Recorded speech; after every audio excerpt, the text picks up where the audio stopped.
The number one pop song in America right now is Die With a Smile by Lady Gaga and Bruno Mars. It contains 343 words. The number one hip-hop song is Luther by Kendrick Lamar and SZA, and it's in the neighborhood of 700. Eminem set the word count record with 1,560 in just over 6 minutes of rap god. Sometimes it doesn't hurt to be able to talk circles around an adversary. Just as Jesus in Matthew 22. Just as we've discussed, the Pharisees, the pastors of Jesus' day, did not like him, and he was not afraid to point out their hypocrisy. At this point in Matthew 22, there is full-on entrapment going on against Jesus. This is where we pick up the first of two interactions in Matthew 22, 15 through 22. Pause this and read those 8 verses. The Pharisees set up a sting operation, and their plans ask Jesus a completely unfair question in verse 17.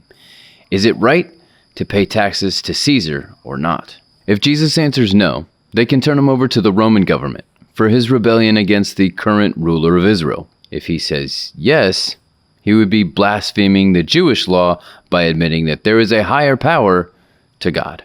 But Jesus is no dummy. He identifies their intentions and asks to see a coin. Then he answers their question with a question. Whose picture is on the coin?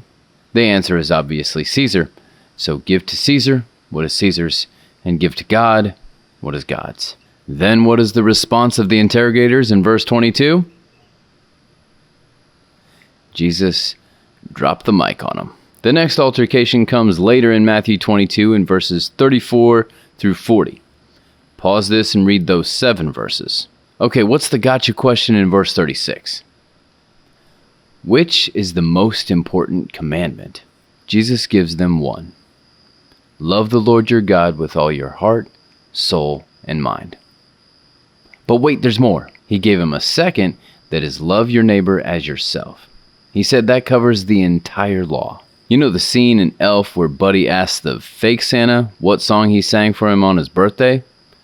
This is kind of like that.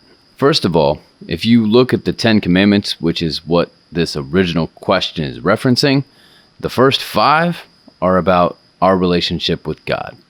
The second 5 are about our relationship with others. But even more than that, Jesus isn't even dishing out a new concept here.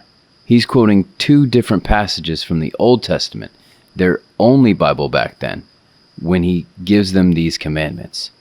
They walked right into it. So what does this reveal to us about Jesus? He cannot be put into a box or tricked. He has an answer for the unanswerable. He is full of quick wit. The second you think you can outsmart him or get him on something, he's got you. So don't try. Just stop. So what does this mean for you? Well, the neighbor thing kind of brings up a whole debate of who my neighbor is. 2025 is a much less neighborly place than it used to be. When you look up the original word for neighbor in Hebrew here, that doesn't help either. I think Jesus intentionally makes this vague.